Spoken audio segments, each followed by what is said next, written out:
speaker, Ambassador Anwarul Chowdhury. I want to introduce him, but he's known to everyone of you here. He was Under Secretary General and High Representative of the United Nations from 2002 to 2007, and Ambassador of Bangladesh from 1996 to 2001. He has devoted many years as an inspirational champion for sustainable peace and development. He is the architect of the Program of Action and Culture of Peace. He was also the President of the UN Security Council in March 2000, when he steered the conceptual and political breakthrough for the adoption of the groundbreaking resolution 1325 on women to contribute to peace and security. He is also the recipient of the UNESCO Gandhi Global Medal for Culture of Peace and the Chancellor's Medal for the Global Leadership for Peace from the University of Massachusetts in Boston.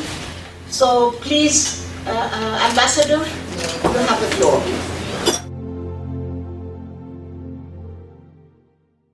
Today is a big day for all of us, and particularly those gathered around here.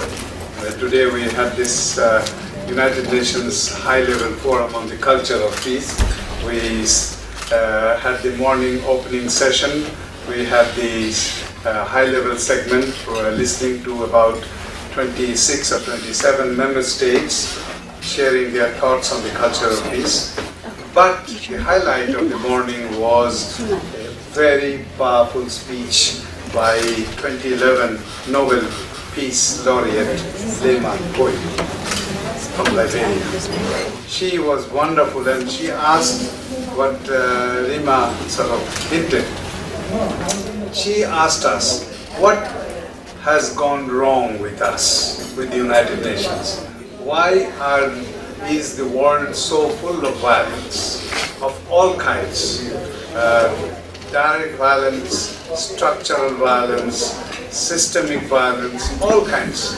And discrimination and prejudice are sort of putting their sort of like a hydra-headed monster coming up again.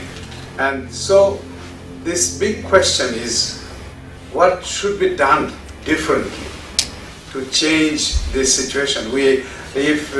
I say sometimes that if the United Nations had, at the time of its founding in 1945, had started talking about the culture of peace, we would have been much better off now. But let me tell something which was missing today when the member states were speaking. Last month, I was in Osaka, Japan, and we had a sort of Skype conference with a group of young people in Cape Town, South Africa. And this group is formed around the name, nomenclature, Breaking Walls. Men breaking the walls of differences. And so in my message to them, I was saying, breaking walls with others, between countries, between races and ethnicism is important. But at the same time, breaking walls within ourselves is much more important. Breaking walls of prejudice, breaking walls of discrimination, breaking walls of hatred, breaking walls of tolerance, breaking, lack of tolerance, breaking walls for respecting diversity is all these are important. So personal transformation, self-transformation is very essential.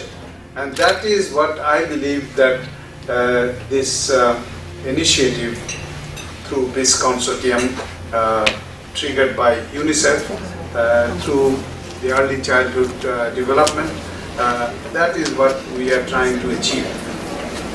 So it is very essential. We should start very early, very early. We cannot wait till the mindset is made, till the people grow up and accept violence as a daily life. So this is very important that we need to say. we need to emphasize in our work. And that is what this program of action of the United Nations and through culture of peace is about.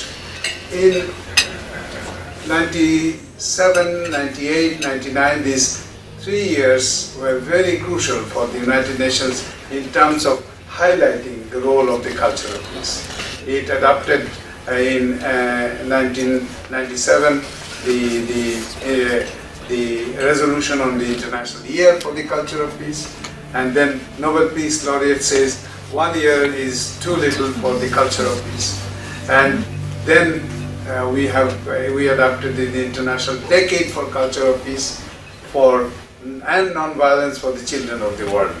So that is, and in that resolution, UNICEF is mentioned along with the UNESCO as the 2 lead agencies.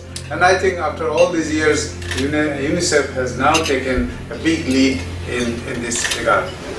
I cannot but emphasize the fact that if we had, from the beginning of the United Nations, had devoted some attention to this early childhood development through the culture of peace, we would have been much better off.